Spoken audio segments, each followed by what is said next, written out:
Réflexion épistolaire, le féminisme.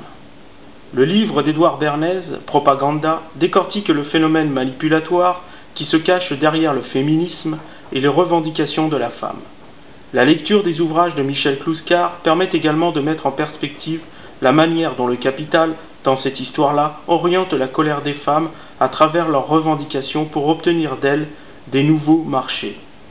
Le féminisme, sous certains égards, est dupé par des mécanismes dont l'objectif n'est pas du tout celui d'anoblir les femmes, bien au contraire, on empoigne certaines revendications légitimes afin de dissoudre les valeurs morales pour faire passer la société de l'être dans une société de l'avoir et du désir.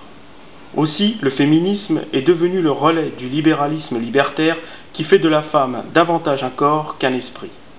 Il n'est donc pas étonnant, au regard de l'affaiblissement de la morale chrétienne et de l'émancipation sexuelle de la femme, que la pornographie soit devenue un marché aussi florissant. La femme s'offre désormais plus volontiers au marché du vice, avec une décomplexion totale et pour le plus grand plaisir des hommes. Ceux-ci ont en effet obtenu un accroissement des possibilités d'accouplement. Le modèle marial de la Vierge à l'enfant a été relégué aux oubliettes pour être remplacé par l'archétype romantique de la femme fatale à la beauté de Méduse, castratrice et anti-féconde.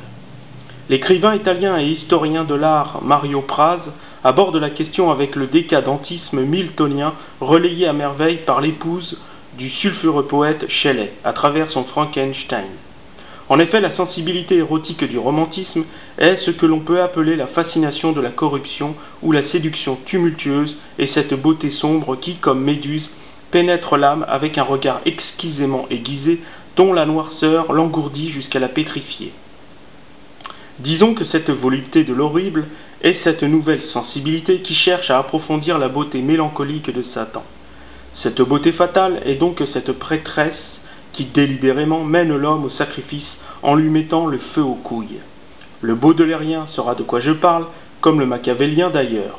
L'étreinte de la femme, désormais, a toutes les caractéristiques du vampirisme.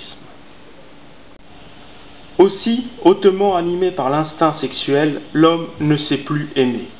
La lecture de Sexe et caractère d'Otto Wellinger est hautement conseillée. Quand un homme, en effet, aime au sens grec, au sens platonicien, au sens christique, l'union physique est impensable.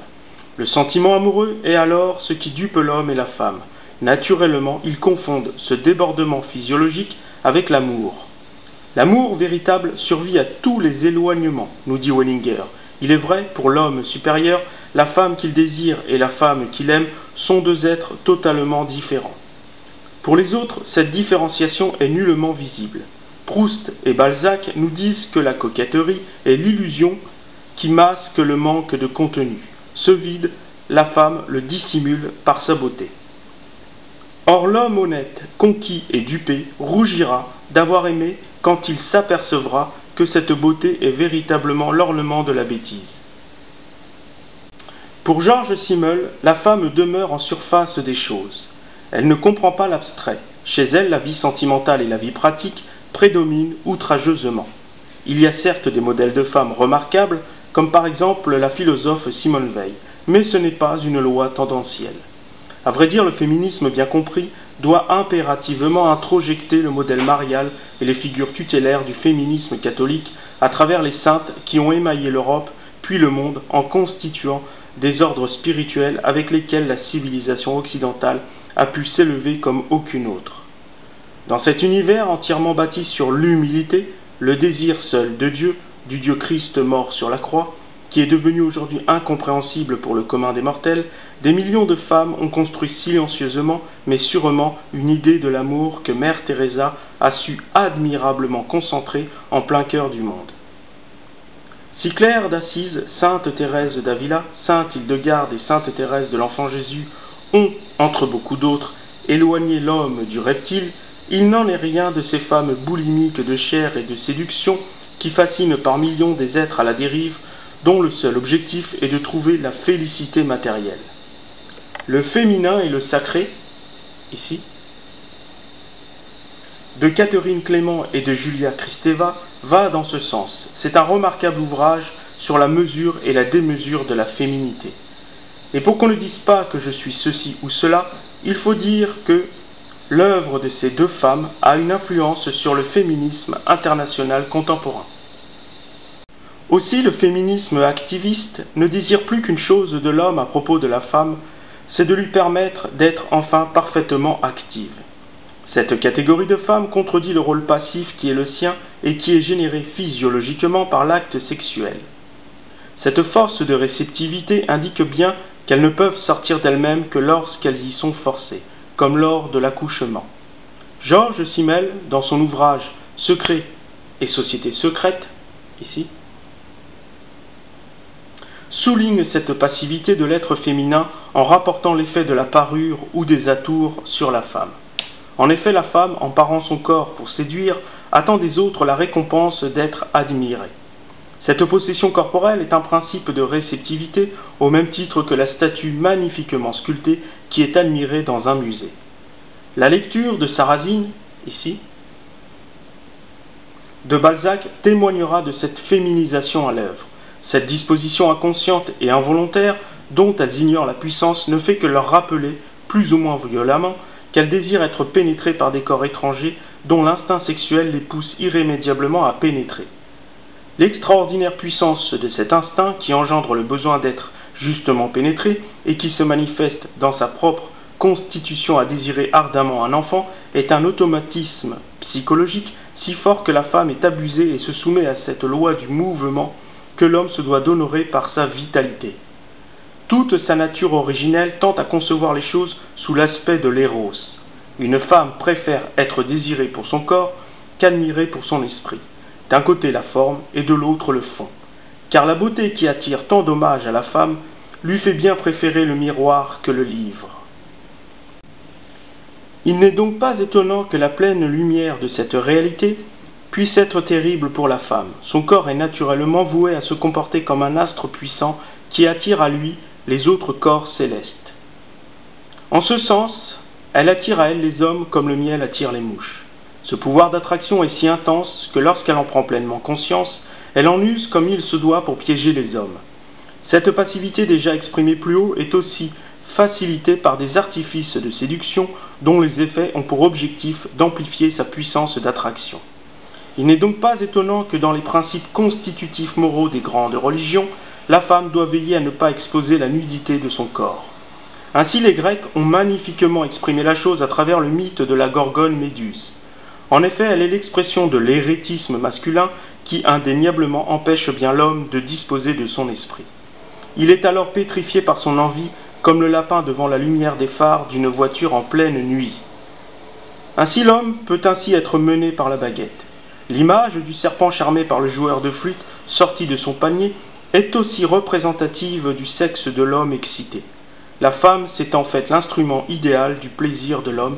Elle a réduit l'homme à sa sexualité et ce faisant, elle obtient grâce à cela cette puissance souveraine sur le phallus. Si l'idéal de la virginité est exigé par l'homme, la femme exige quant à elle que l'homme laisse parler en lui son sexe. C'est pourquoi l'émancipation réelle de la femme doit passer par l'abandon en elle de la servitude sexuelle que lui impose la loi biologique. Son statut de soumission à travers le coït ne peut réellement la rendre libre puisqu'elle dépend de cette soumission pour donner la vie. La Vierge Marie est cet archétype de soumission non pas à la loi naturelle mais à la loi divine. L'idée de chasteté s'est alors répandue dans toute l'Europe et l'amour courtois a pris le pas à travers la chevalerie. On peut retrouver à ce propos ce qu'est cet amour courtois dans la célèbre pièce de théâtre d'Edmond Rostand, Cyrano de Bergerac. Pour démontrer ce qu'est devenue aujourd'hui la femme en proportion de l'activisme véhément des mouvements féministes, l'art va nous servir de tremplin visuel à travers quelques exemples référentiels et symptomatiques de la femme. Tout d'abord, considérons la femme parfaite, la femme vierge, la femme lumineuse, la femme que l'on prie. C'est la Madone au pré de Raphaël réalisée vers 1506. Raphaël a rendu visible la grâce, déposée à même sur les lèvres de la Vierge, dont le sourire à peine esquissé révèle toute la disposition affectueuse de la femme vertueuse. À vrai dire, la délicatesse de la Vierge est visible jusque dans la coordination de ses mains, où l'enfant Jésus, en accord avec le petit Jean-Baptiste, y est proprement maintenu. Notez la position de la jambe droite de la Vierge et de son pied droit précautionneusement sorti. Notez aussi les couleurs incarnat et bleu de ses vêtements. Tous ces éléments intronisent le chef-d'œuvre de Léonard de Vinci, peint aux alentours de 1508. La Sainte Anne, la Vierge, l'Enfant Jésus et l'Agneau. Les sourires respectifs de la Vierge, de sa mère et de son Fils établissent une trinité axiale dirigée vers le ciel par l'Enfant Christ. Cette filiation trinitaire révèle également l'importance de la mère de la Vierge, Sainte Anne. Léonard de Vinci tisse ainsi le phylum féminin qui donnera naissance au Messie, au plus grand des hommes, à savoir le Christ. Autrement dit, Anne préétablit la Vierge, puis la Vierge préétablit le Christ. Cette généalogie préétablit donc le salut de l'humanité. La ressemblance avec la peinture de Raphaël ne s'arrête pourtant pas là. En effet, dans la structure environnementale, derrière les personnages, est également visible un premier plan végétaux et terreux, en bas, et un deuxième plan minéral et cristallin, en haut. Cette superposition, jointe dans une horizontale aux 2/3 de la verticale, est manifestement liée par l'intercession de la mère et du Fils. Ainsi est jointe la terre au ciel, comme il le fut au temps d'Adam et Ève avant le péché. Il ne faut également pas omettre l'importance du vêtement rouge et du manteau bleu de la Vierge, dont l'agencement a été savamment travaillé. En effet, suite à une ordonnance rigoureuse, le manteau bleu qui recouvre le vêtement rouge symbolise l'unité des larmes de la Vierge et du sang du Christ à travers la Sainte Passion. On parlera ici, pour la théologie, du rôle de rédempteur du Christ et celui de co-rédemptrice de la Vierge. Indéniablement, ces artistes ont su admirablement refléter la dignité féminine dans une sorte d'achèvement pictural indépassable. Autant dire que s'ils n'avaient pas eu ce regard de la femme nourrie par le dogme virginal de la Mère de Dieu et de son statut royal, on n'aurait jamais eu de telles contemplations à admirer. Tout naturellement, descendant de la Vierge Marie, on retrouve la femme pudique, la femme fleur et la femme vie. Femme au jardin de Claude Monet, en 1866, traduit cette apocatastase du jardin d'Éden. On y voit en effet 4 femmes magnifiquement nappées de lin et de coton blanc, faisant écho en nature aux fleurs aussi immaculées que celles qui furent comparées aux étoffes du grand Salomon. Au milieu de cette nature luxuriante, le soleil y dévoile quelques rayons que le maître a ciselés par endroits afin de faire ressurgir en contraste l'ombre des végétaux. Cette dualité exerce sur le spectateur une sorte d'hypnose sensorielle qui a pour but de reposer. À l'ombre de ces jeunes femmes en fleurs se dessine en réalité l'apothéose de la femme idéale. Monet fait ici surgir à travers l'arbre, au centre de la toile, d'une part l'idée de l'arbre du jardin d'Éden et d'autre part la présence du dieu grec Priape que la main de la jeune femme de droite semble toucher. Cette scène symbolise l'amour platonique où le féminin, prodigieusement blanc, est rendu immaculé. Si Monet rend grâce conséquemment à la vertu de la femme, l'ouverture ensoleillée dans l'abondante végétation et la prodigue floraison qui féconde en arrière-plan, est cette virginité impressionniste dont Monet usera en abondance par la suite dans ses grands ciels lumineux. Tout naturellement, ce portrait de la femme va tout doucement disparaître avec Edgar Degas. Ces 3 femmes se coiffant, peintes en 1875, est l'entrée du voyeurisme sociologique dans la peinture. Degas met à profit l'intimité de la femme dans une série de peintures dont les scènes sont autant de représentations du quotidien. Le bain, la toilette, la coiffure et toutes ces activités besogneuses de la femme de chambre. Degas perçoit le rôle animal de la femme à travers des rituels héréditaires dont les gestes révèlent les convictions naturelles de la femme. À ce jeu-là, comme on peut l'observer sur la peinture, la femme est alors comme le chat qui fait sa toilette. En réalité, Degas a peint 3 fois la même femme dans des postures différentes, de face, de dos et de côté, à la manière du naturaliste qui, sous tous les angles, observe son sujet d'étude. La chevelure est ici l'image des poils du chat, dont la mise en forme demeure essentielle pour la femme. C'est l'expression de sa beauté, de sa volupté et de sa sexualité. La femme est donc ici réduite à son nombril, à sa trivialité, à sa nature animale. La dominante ocre et terreuse des coloris valide le côté argileux de la nature humaine, et plus encore avec la contorsion de la nuque qui entraîne les femmes à regarder vers le bas. Degas signe là une peinture où le spirituel est laissé au blanc qui pare les femmes, comme si le peintre avait laissé malgré lui un espace à l'innocence. En 1930 et 1931, la peintre Tamara de Lempicka peint successivement nue au building et nue au voilier. Ces deux peintures, synthèse de la modernité picturale du XXe siècle, où s'influencent successivement le cubisme et le cubisme des peintres communistes Fernand Léger et Picasso, assument le caractère déconstructivisme du maniérisme pictural de la modernité.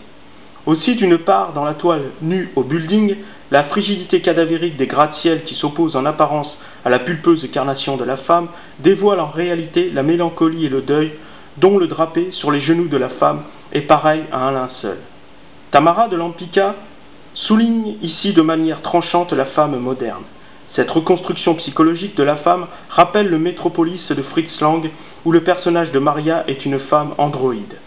Le film a été réalisé en 1927, soit 3 ans avant que Tamara de Lempicka peigne sa toile.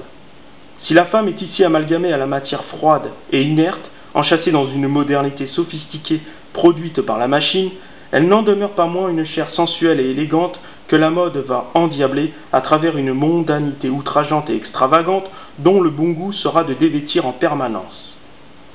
D'autre part, dans la toile nue au voilier, la femme mélancolique et triste peinte sur la toile est entièrement dénudée et assise sur un socle froid, lisse et métallique. Les voiles, en arrière-plan, presque lacérés, n'offrent au regard qu'une idée vague du voilier, l'artiste suggérant à travers la croisière de luxe la haute société. De cette manière, l'artiste associe la femme à la luxure. Ainsi, en 1932, Tamara de Lempicka adhère au groupe des femmes artistes modernes. Cet engagement moral confirme sa tendance à se conformer à l'évolutionnisme social darwinien qui veut émanciper la femme à tous les niveaux. Ce faisant, dès les années 40, Tamara de Lempicka conseille les femmes pour se mettre en valeur.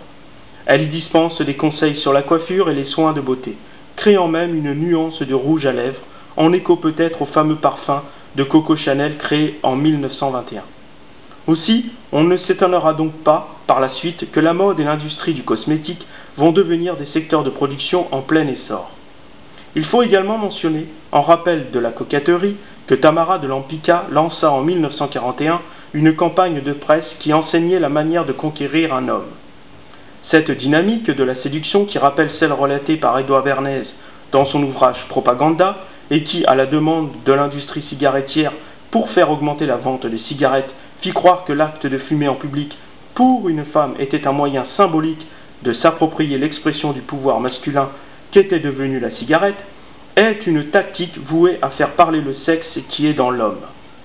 Pour la petite histoire, la cigarette, une fois allumée, en public, devenait cette même torche que porte la Statue de la Liberté à l'embouchure de l'Hudson. À propos de la liberté de la femme, il faut ajouter que la représentation symbolique de son émancipation se retrouve dans la toile de Eugène Delacroix, intitulée « La liberté guidant le peuple », peinte en 1830. Cette liberté guidant le peuple au bonnet phrygien, et qui par ailleurs renvoie à la déesse républicaine Marianne, dont le nom est l'association d'une part du nom de la Vierge, à savoir Marie, et d'autre part de celui de sa mère, à savoir Anne, et qui, le bras levé, dont on relèvera l'étrange rapport avec celui de la Statue de la Liberté, marche les seins nus sur des cadavres avec un fusil dans la main gauche. Cette sémiotique, enfantée par la Révolution, pervertit en réalité la femme en lui octroyant sa liberté au détriment de sa dignité.